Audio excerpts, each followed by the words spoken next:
Hey everybody, how's it going? It's a beautiful Saturday today, and we're gonna embark on another Volvo repair project that we need to do here on this 1988 Volvo 760 station wagon. This is also going to serve as a kind of an update to a previous video I made on this car.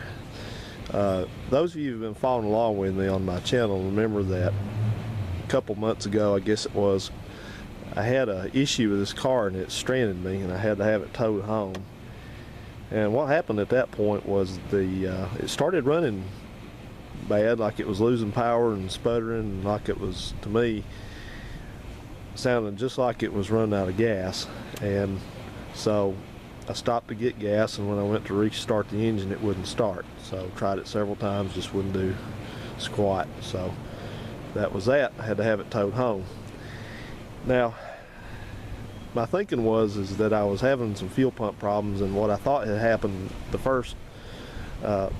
first was that the rear fuel pump on this car had become disconnected again. And what it is, they have an in-tank pump here, and it's got a rubber line, and there's clamps on both ends of that rubber transfer line, and I thought that had come loose. I checked that, not the issue. The funny part was that after I got the car home, it started just fine and has every subsequent time. Never had another problem with it. So, you know, that's the magic of Volvo and European cars in general, is that they can act up and then recover, and you never really know what's wrong with them. So, that said, I normally am not a proponent of replacing parts just on a whim, like guesswork. But in this case, I'm going to go ahead and replace the main fuel pump, because I believe what has happened is that pump is getting worn out because it was overworked. And to explain that, I'm going to have to do a little bit of theory here.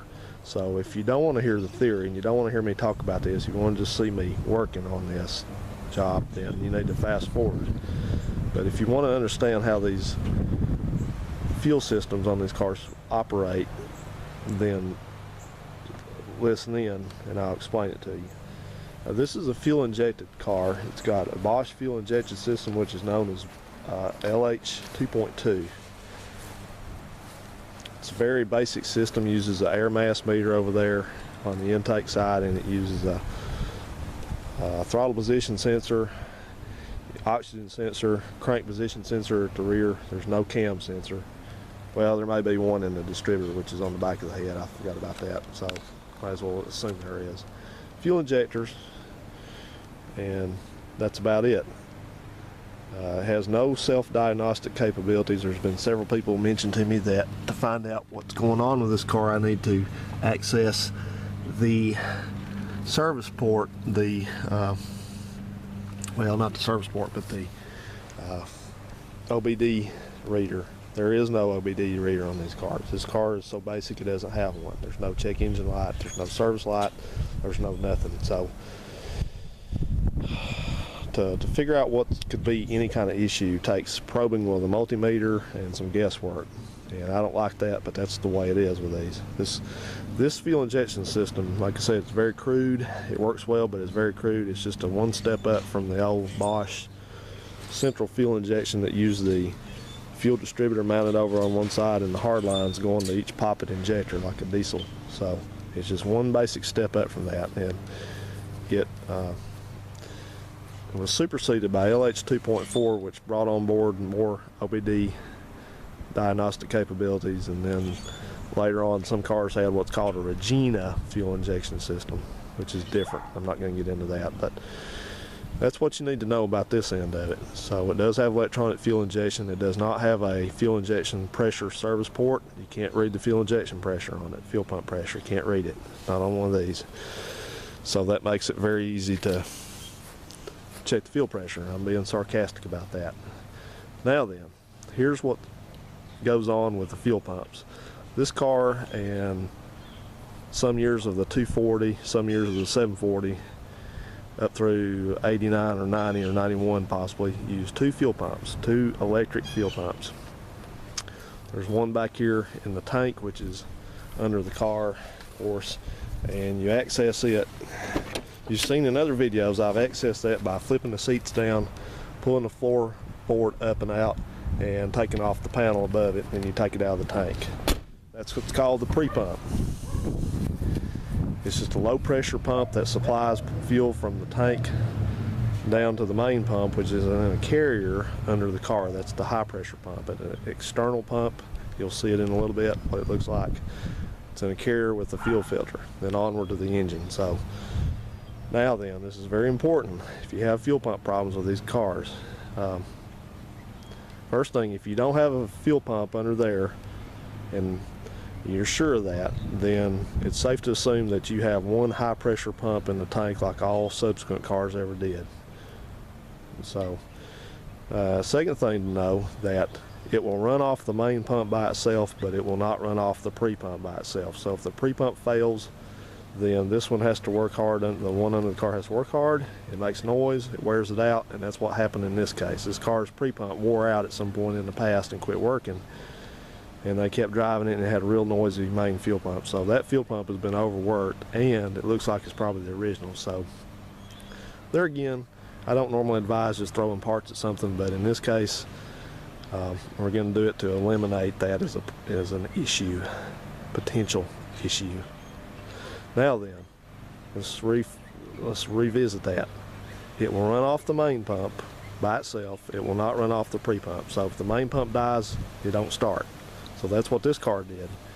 It was driving along, and then when I took off from a traffic light, it kind of stumbled and sputtered and didn't want to take off, and then finally picked up and went. That's exactly what a fuel system problem will manifest itself as.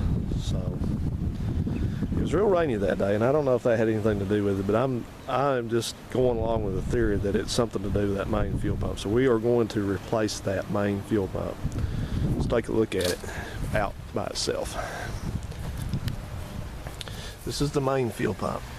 I bought a Bosch fuel pump. You can get generics, but the generics have to be wired in with a splice, and these don't. So I spent the 90 bucks to get the original equipment fuel pump. And if you look on the end of this, you see you have a positive, which is yellow, and you have a negative, which is black. And essentially what happens is this is a nipple connector here, and this is the supply from the tank, and then this end is the high output end, high pressure output, and it goes in a loop to the fuel filter, which is mounted roughly like that, and then out to the engine. So here's the part number on this Bosch fuel pump. One for this car is 69594, made in the Czech Republic, not in Germany. At least it's not made in China. I haven't got that bad yet. It says on the side of it, Bosch. So now, something to make sure that you have is advisable to go ahead and change your fuel filter at the same time. So I picked up a fuel filter, but the good part about that was that this fuel filter, this Goodwix fuel filter I bought, which is part number 33279, failed to include its sealing rings. This thing has 4 brass washers. There's 2 large, 2 small. One end of this has a large diameter for the sealing ring. That's the small one, actually, I'm sorry. And that's the larger end. So make sure you have those, because you have what's called a banjo fitting, which you'll see that, but you'll have a hard line come up with a banjo end on it. You got 1 seal ring against the filter, 1 seal ring against the retaining bolt. So that's how that works. Any of you that worked on Volkswagens and other kinds of European cars, you know how that works. So that filter was about $25, I think, and these were about $4 total less. I don't know, I think they're about $2 and something, 30-something cents each from IPD. So, and I got that from Rock Auto. My local parts store could not get and did not have a fuel pump in stock for this car. So there we go. The first thing I'm going to do before I jack the car up and get it secured to work under is I'm going to go ahead and remove the 2 fuel pump fuses. which on the 760 they are at the end in the fuse panel. The fuse panel. So remove that. If you want to see on here, it tells you number 30, which is intake fuel pump and lambda control. 31, fuel injection fuel pump. And nobody at this point seems to be able to adequately explain which fuse does what. You can ask that on these forums, and they get there again. They give you every answer but the one you need. So there at the end, there's your numbers 30 and 31. You got a pink one and a white one. Make sure you keep the pink where the pink goes. As far as the amperage, that's a 10 amp. And that one, just put it someplace to the side here, and then you take the other one. I guess this is for the main pump. The white one's probably for the main pump, so it's a 25 amp. And we'll look at that chart again and make sure it's got the right fuses in it. So pull these fuses out, and we're gonna start the engine, at least try to start it, and let it use up any kind of residual fuel pressure in the system. Now on a 740, for whatever reason, on the 740, it has the same fuse location on a 740 as the old 760 did before they redesigned it. So the fuses on the 740 are behind that ashtray right there. But you do the same thing. So let's get on with that.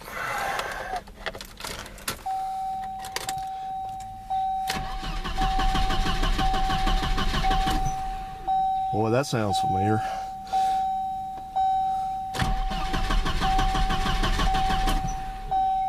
Call the tow truck. Okay, we don't need to keep doing that. It's not going to run. It's bled off all its pressure. That pressure feels like it's bleeding off more than it should, I guess. That pump probably has a check valve in it. And the check valve may have went bad on that pump, but who knows? We're going to replace that. So there you go. In the next step, I'm going to get the car raised up and secured so I can work under it, and we're going to go ahead and get to work removing that fuel pipe assembly. Oh yeah, don't forget to pull your battery cable off. You're going to pull the negative.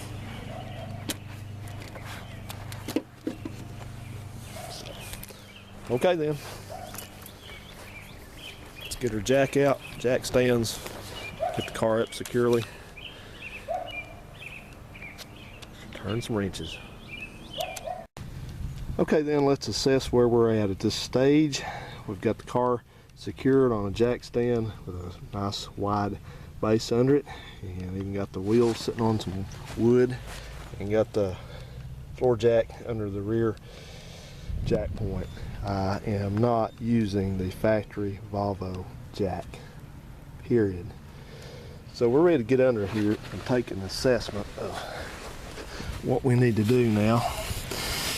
You're looking at, from the left side of the car, you're looking at the carrier that the fuel filter and the fuel pump reside in. That's this guy right here. Now, as far as just getting the whole assembly out, you have two lines you'll need to disconnect. This is the first one. This goes into the output side of the fuel filter, and that again is a banjo fitting. Put a little light on it for you. See there, that's a banjo fitting. It's got a bolt in the end of it, which is an 18 mil, and then you'll need to take, in my case I'm using a 7/8 wrench on that hex portion of that filter that's made onto the filter, because you want to keep the filter from turning and just be kind of easy with these lines. And note again that you can have a brass washer under the head of that bolt, and then you're going to have one between, you can barely see it, but you have one between the banjo fitting, which means the end of that line there, that line, and that filter. I can just see it peeking out right there, so be sure you replace those. And then the other fuel line fitting is going to be the input from the tank. Comes from the back of the car, the metal right there, and then right about here it turns to rubber. It's got a clamp there, it's got a clamp there at the end of the fuel pump. You need to take that out, take it loose. Those two come off, and then you can take the whole carrier out. Well, Also, make sure you take the wiring off. Under here, the wiring goes into the fuel pump, and I hope I can get a good view of that for you. Do my best, but you can see that yellow spot right there. I hope you can see that. That's where I've already taken off the positive. That yellow is positive, and on this car it's a pink wire there, and then you have the black one on the upper side there, which also just, you squeeze those two tangs on that connector and just pull it straight out. And when I removed the positive just a while ago, the doggone piece of the fuel pump broke right off. Plastic piece did. And oh boy, that's good. Anyway, as far as getting the carrier out, when you get the lines off, you got a 12 mil there, you got 12 mil there, 12 mil over here, and then you take the whole assembly out, because you got this dude to worry about. This is a hard line, which goes, transfer line goes between the fuel filter and the output of the fuel pump. It looks like rubber, but it's not. It's like a nylon type of a line, so we're going to try not to break that. It's got undercoating on it, that's why it looks like rubber. So I got to clip that thing off there. I don't know who wire tied that up, but I got to deal with that and take my connectors off. And I've got a pan back there that I'm going to put under this fuel line. I hope this thing doesn't leak a lot of gas out. If it does, I'll have to clamp that line with something. So, and then we're going to pull this whole deal out so we can work on it out of the car. So, okay then, let's get busy. Okay, I'm just letting this thing pee out the extra gas. I've cracked open that banjo fitting I was telling you about, so it's just running off the extra fuel that's in the line down through there, and then I got that one off already. Just undid that clamp, which is not easy to do. And I'll tell you one thing, this thing has got some nasty looking gas in it. It's dark yellow, and I can't even explain that because I just put gas in this not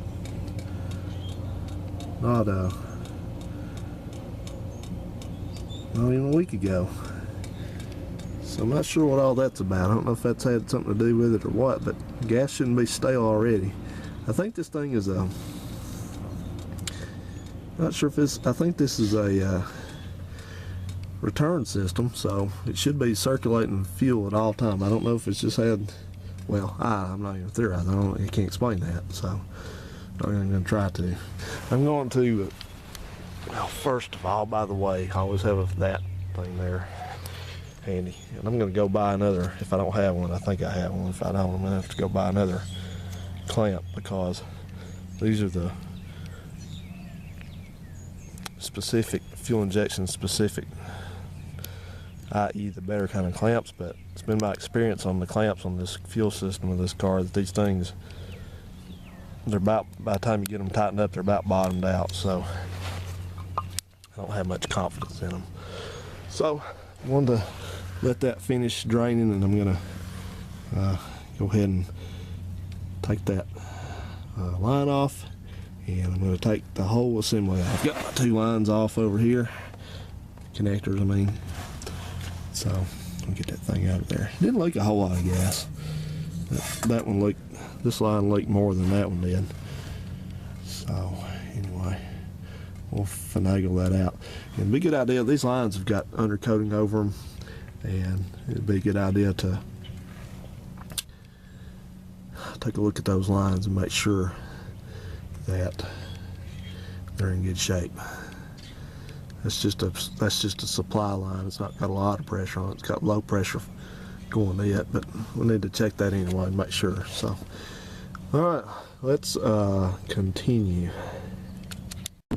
One thing I want to do at this point is to explain further about how these banjo fittings work. It's a little bit different from stuff you find on American cars, but if we look under here, be kind of gentle with this line, but that's a banjo fitting. It's just a metal end on there that's open, and it's got fuel pressure to it, and that's the one that incidentally runs up to the fuel injection system. But this is the bolt that retains this to the end of the fuel filter, and against the fuel filter itself is you got one copper, I might call that brass, or I meant to say copper, this is copper. Copper sealing ring goes on the filter first, then you have the bolt, and then on the bolt you have another copper sealing ring like that. That's the order of operation here. So you're going to have head of the bolt, copper sealing ring, banjo fitting, which gets its supply through here and through there. It's a hollow bolt, and then one more sealing ring. So that's the sequence that you're going to install and disassemble things in when you're working on this fuel pump assembly. Okay, we got this guy out here, and we're ready to proceed with some disassembly. So let's take a look at what we have here. This is the carrier, taking it out. This was a connection to the fuel pump, this is the fuel tank, and this is the output to the fuel injectors. You saw that in an earlier clip. And this is your pump inlet, pump outlet, transfers over to the inlet to the fuel filter, through the fuel filter, out. Now, I see a couple interesting things here. Number one, this is probably the original pump, because look how old it is. It's more European brittle plastic. This part of this connector, which is supposed to look like this is the new pump, is almost totally gone. See, I can just break it right off. So I wouldn't doubt that this is the original pump. And if we look over, yeah, just get rid of that. We don't need that, do we? And the one down there is the same way. It just fell off. So if we look at the filter, this is a Bosch fuel filter number. I know that because I just went and looked it up. So we know this is a Bosch fuel filter. So I'm curious to know if this is the original fuel filter on this car or when it was replaced, because these have a date code on them somewhere, supposed to. So that aside, we'll look at that in a minute, but here's the thing that we need to be wary of. This is, like I said, this is a vinyl piece of fuel line, and it's pretty durable. All the rest of it on this car is in good shape, but what we don't want to do is we don't want to try to stress this or kink it in any way. So since I know that this filter can be clocked any direction, it doesn't have to be turned in a specific direction. What I'm going to do first is I'm going to disconnect this over here off the pump, because you see what we're going to do, and if you can see in there, we just got a connection that we're going to screw on to there. So what I want to do is I want to take that off first, because that'll just leave this, that'll not stress this, because we've got a wrench here, I'm going to have a wrench here, here and here. So, sorry. And so I'm going to do that first, and then I can take the filter out of this clamp, take this clamp loose and take this filter out, and then all I will be doing is just spinning this bolt out without stressing that. So that's the order that I would do this in. You don't want to try to do this one first, because this thing may be seized up against the filter, or it may be seized up right here. It looks pretty cruddy to me. So this can be replaced. This is nothing hard to find, but it's just a PIA, because this is one of these very slip fit things. It doesn't slip. You have to heat it up and get it put on here, and it shrinks down on there. We just don't want to go there. So take your time and make sure you do this carefully. So that's what I'm going to do. I'm going to go ahead and get my wrenches, and I'll show you which ones those are in the next step. Okay, I got that broke loose, no problem at all. It's a 17mm wrench, took that off. Now we're going to take off this fuel filter, so we're going to have to loosen this clamp up, and it appears to me this filter probably has been changed once, or maybe not, because the bolt head, you notice that this is facing up to the floor of the car. There's no way to get to this with it in the car. This whole thing would have to come out like it is now. I believe it is supposed to be facing that cutout right there. So that's very interesting. So what we're going to do is we're going to take our 10mm socket, and we're just going to loosen this clamp up and get this filter out and go from there.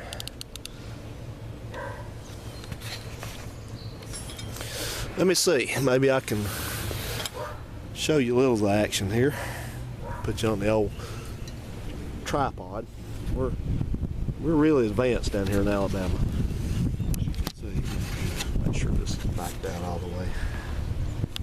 My high production qualities here. You know, our peak thing going here.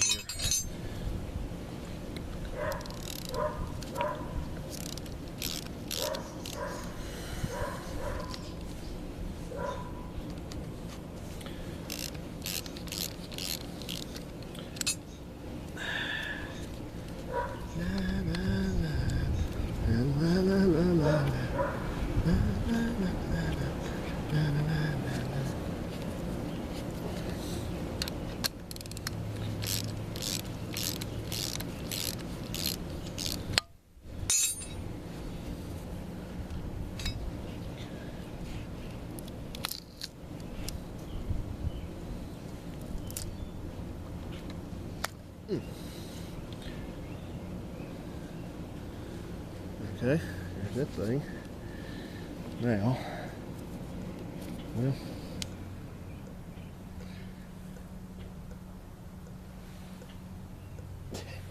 you hear that?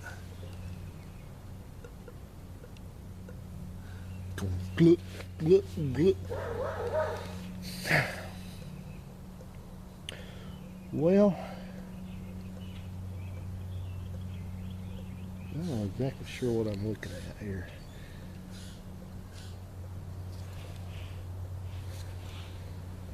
Seems like freaking things like a puzzle.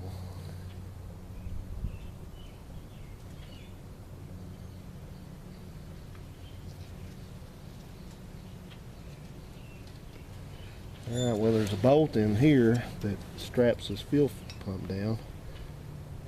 But I'm gonna make sure that I remember how that goes there. A little scratch mark here. Put a little scratch mark so I know which way this fuel pump faced.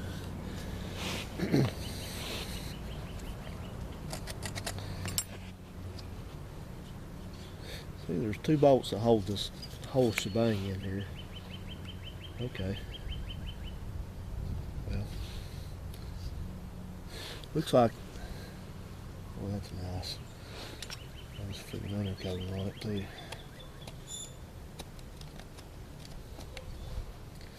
Okay, there's two 10mm bolts that come up from the bottom. Of course, true to form, they're not where you can just put the socket right on them. They're offset in here, so I'm going to have to frig this, get these loose. See, there they go again. Mommy loves you. You're a good dog. Mommy loves your pooch. You love Mommy. Yeah, I know this is the original fuel pump because it's got undercoating on it. Hello. Okay. All right, guys. Let me deal with this. I'm going to turn the camera off because you don't want to sit there and watch me unscrew those bolts. Shirley. Don't call me Shirley. See you in a bit. Okay, gee whiz. I worked this Rubik's Cube of a puzzle to get this all apart here, finally. And what you have is you're going to have, there's two bolts, I just showed you the heads of them. They come up from the bottom on this thing. They're 10mm. And that one goes, the one on that side there, that guy, goes into the bottom of this thing. This holds this clamp on, which does not, it is not able to change orientation. So that bolt I told you about that's up towards the top of the car, that's where it's going to be, because that has to be fastened down like that. And then under that is one of the retainers for the fuel pump clamp right there. And then the other side has another one, a nut and bolt, 10mm, come up from there through that hole, and they retain the other side of that fuel pump clamp. So this looks just like something off an old Mopar, like a coil bracket. It's got a Phillips screw here, so you're just gonna take the clamp loose and put it on the new one and put all this back together like it is, like it was. So, yep, that's the original fuel pump. And you know what? This this brings an interesting point up. You know, should you replace parts if they just look old? You know, I've seen that in different discussions, and people say, well, you know, these look old, I'm going to replace them. This looks old, I'm going to replace them. Well, just because something looks old doesn't mean it's worn out. So, you know, don't. But people enjoy. It seems like they enjoy preemptively replacing things just because they're old or they got some dirt on them or whatever. So it's not necessary to replace them, you know, unless it fails. But in this case, you know, I'm telling you that, but I'm replacing this one. In this case, you know, I am doing that. I'll confess. You know, I'm doing that because that I don't want this thing to fail, and I'm out in the middle of somewhere in the middle of the night, and I get stranded and have to call a wrecker again. So that was my choice to do that. But as a rule, you know, you should be able to diagnose things to tell whether or not they're working well. And this one I couldn't, so I am going to replace it. All right, see ya. Yeah, going back together. Gonna mount this back in. Probably doesn't make a whole lot of difference if you put the negative or the positive facing up or down, but my negative was facing up, so that's the way I put it back in. And this clamp, it just slides up. There's a little locating ridge on this pump, so you just slide it in until it meets that, and make sure it's the way you want it this way. Looking at it this way, this is what we see.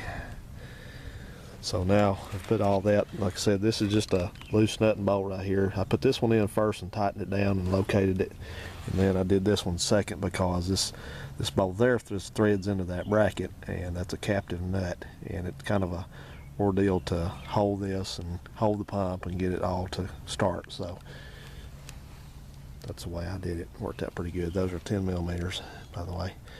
But you can see that in opposition to the generics, Bosch makes sure that you know which side is negative and which is positive. That's a good thing. And like I said, you can get a generic aftermarket pump for this, which is a lot cheaper, but you have to adapt the wiring, and I wasn't interested in doing that. So now I'm going to go ahead and put the filter in and connect all the transfer fittings up and continue. Alright, let's see how this works. Hope you can see it. Volvo sure was fond of using a whole bunch of different size fittings. 17, 18, 19. This is why you can't do this in the holder. Damn. Told you that thing was going to be seized on there.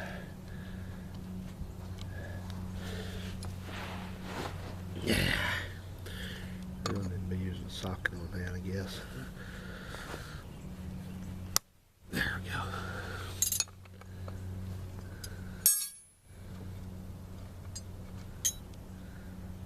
Okay.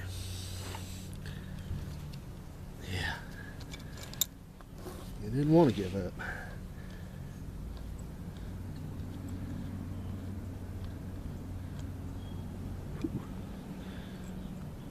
Okay. Alright, so hope you can see there's again our order of arrangement of our washers. You got one under the bolt head, then the banjo fitting, then the other washer, and then the fuel filter. So you'll take these off, and really all you need to do, don't sand the bolt or anything like that. You shouldn't have any corrosion issues. You just want to gently clean these surfaces with a rag or something and make sure it's clean. And same with this. See, it's in good shape. It's not a problem with it. I don't know, you might could reuse these, but I wouldn't advise it. I never had one leak, but now I jinx myself probably. So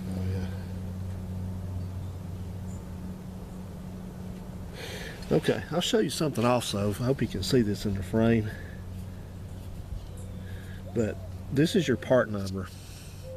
I'm spilling gas all over, so I'm going to do this sideways. This is your part number, Bosch, made in Spain.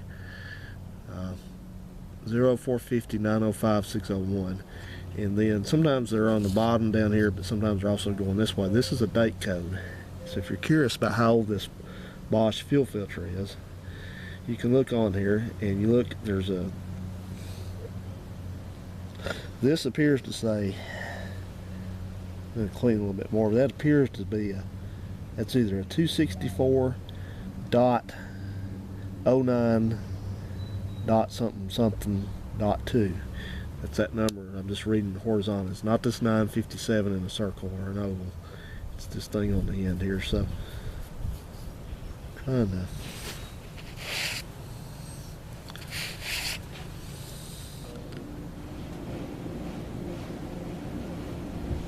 I believe that's a 264. I believe, I'm going to double check and clean a little bit more, but I believe that first, it's the series, the first series of numbers on that. Make sure it's the one that says dot, dot, dot, not this number. But, you know, I'm going to do a separate video on how to decipher that. And I'll tell you when this fuel filter was produced, and you can tell how long it's been since it's been replaced. Close enough. So, let me check that. I'll get back to you. Picking up the camera, turning the camera off, see you bye. I believe we're ready to pop this back in. Got everything back in place. Got the transfer line in and tightened up, and got, of course, as you see again, I've got my new sealing rings in. Did the Robert DIY trick, put the date and the mileage. Same for the pump. So we're going to throw this thing in. I've got to find another clamp for that line under there. Replace this one I have no confidence in anymore, so let's do that and put her in. Don't forget, when you put in this last hard line up to the engine, you need to use those last two sealing rings, copper sealing rings. And once again, they normally come in the fuel filter kit by itself. You shouldn't have to buy those separately, but when you buy a fuel filter, if you buy one over the counter, make sure that you have the sealing rings in them, because if you don't, you'll have to order them separately. And I think for some reason I thought, well, let's see. No, I'm about to say something wrong. IPD and FCP both have those, except that FCP sells those in a kit and IPD sells those eaches. So, some trivia for you there. All right, let's get her in and connect it up and see what happens. Okay, connect the battery. And I put the fuses back in. So it's time to turn the key and see what happens. Now, something to remember, these don't run the fuel pump until the engine actually starts to rotate. So cycling the key is probably not going to do much for it.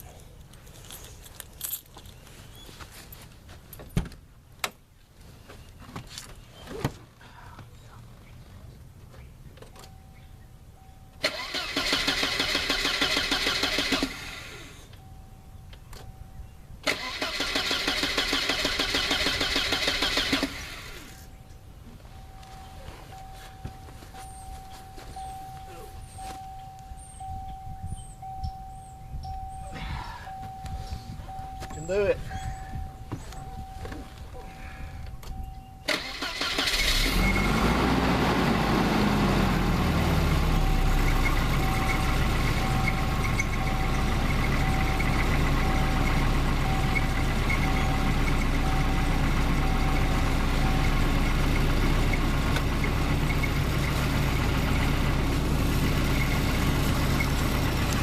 Had to work up to it.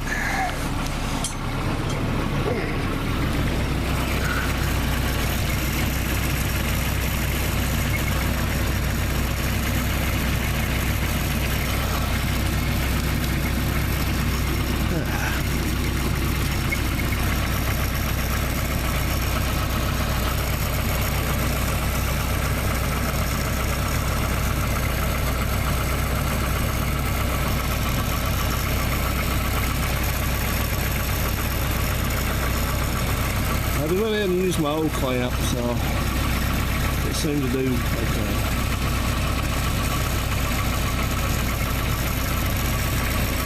Take a look around the front side there.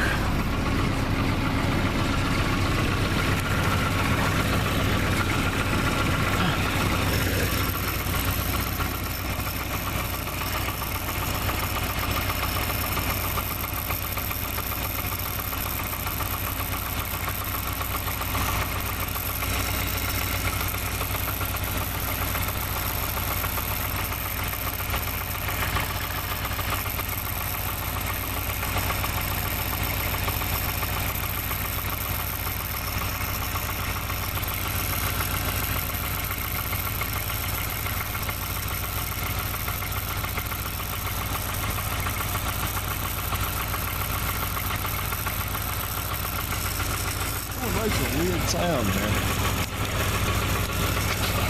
Maybe that's some of that good old made in the Czech Republic quality. Well, anyway, I'm gonna let it run and clean my tools up. So hopefully that's resolved. So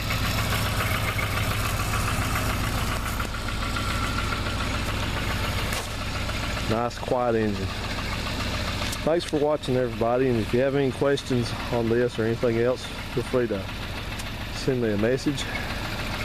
Let me know. I'll be glad to try to answer it if I can. And so